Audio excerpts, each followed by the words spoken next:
Inzwai munzwe kama guys. Mudzimba umu mune zvakawanda zvinoitika. Mudzimba umu mune zvakawanda zvinoshungurudza madzimai. Musaone dzimba dzakamira kudai somugwa mafunga kuti dzimba dzese dziri rose. Dzimba dzese dzinotonaya madzimai. Now pane dambudziko randaona. Semudzimai guys atidi kunyepera ndoda kuzana chokwadi. Munhu wese at some point chikakuremera, chikakuomera une challenge kana dambudziko raunenge unaro mumba. You try to find somebody to speak to. You try to find somebody kuti udurure hana yako kuti unzwewo zviri nani.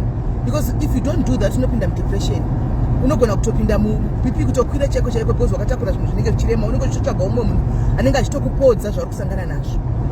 Now nyaya yangu iri pakuti madzimai next time kana waremerwa wanzwa kuti uchagoni baba vanetsa mumba mune zviri kuitika mune zvakawanda zviri kuitika musangonoudza matambudziko enyu kune munhu wese wese.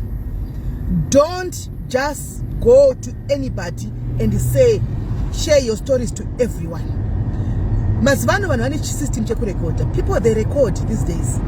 Ione ngori unenge usina mhosva unenge uchifunga kuti haa ndatotaurawo secret yangu nemumwe mudzimai unotofila zviri better zvechokwadi after that. But now it won't be nice and good after some time wonzwa nyaya dzako kubuda dzazara iwe wakaudza munhu in confidence uchitaura kuti ndiri kukuudzawo nyaya dzangu. And then at the end of the day you hear the story spreading out there yaburitswa. Saka be very careful on who you talk to guys. People records. Vanhu vanorekodha mugare makazviziva. Mazano rangu vegame rekunyangirana. Usati waenda nemunhu kunodza munhu dambudziko rako kana kuti nyaya yaunayo. Tangu wacharisa the person that you are sharing your stories to. Uri kutaura nani? Haasi munhu wese unogona kuntaura naye dambudziko rakakarichengeta. Kune vanhu vanogona kupuwa dambudziko nyaya dzakakomba vakagara nadzo. Kune vamwe vokuti uchitopedza kumudza chifuva chake ichi chinoremerwa kuti denda kunodza the next person. Saka tarisai kuti mazvinhu muri kutaura izvi zvinodzwana ndi kana zvikazotaka kubuda it will damage you again. Zvinokudamage ai madzimai. Vamwe mune shamwari dzenyu dzamunodisisa chaiko chaiko handitika asi shamwari idzi hadzina hana. Yes she's your friend but hana hapana. Umwe mune shamwari yaunotowirana naye chaiko chaiko. Yes she's your friend but shamwari yako iyi ine shamwari yayowo yanoti iyi ndiyo best friend yangu asiri iwewe. Wamuudza nyaya dzako dzaunenge uchiti isecret yangu anogona kuenda unoudza wayo wanenge achiti ndiyo shamwari yangu nyaya dzako dzotanga kutenderera. Saka what am I saying here? I'm just saying musati maenda kunotaura nyaya dzenyu muchinodza vanhu tanga watarisa kuti ndiani wari kudza nyaya dzako nekuti vanhu vanorekodha.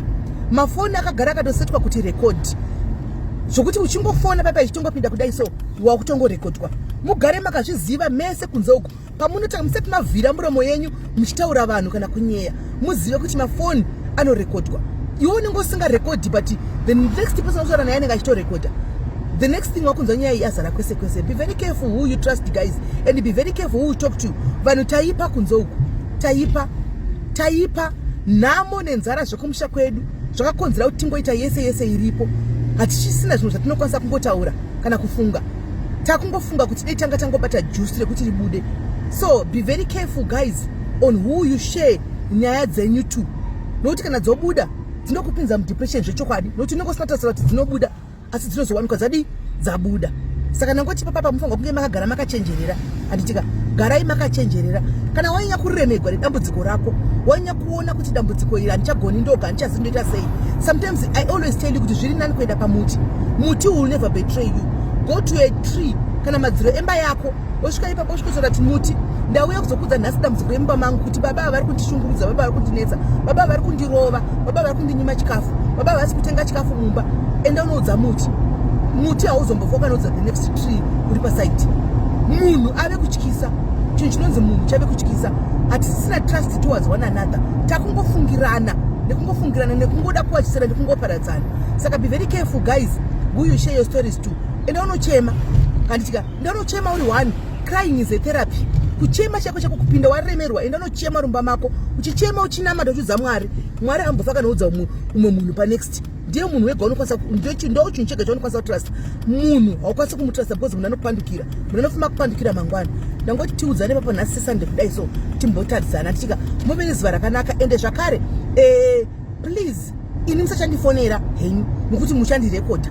Ngatite zvekunyora tichitexta please don't call me handitika zvikuru sei kana uri socialite. Ngatite zvako zvekuchata tichitaurana nema message handitika. Thank you very much.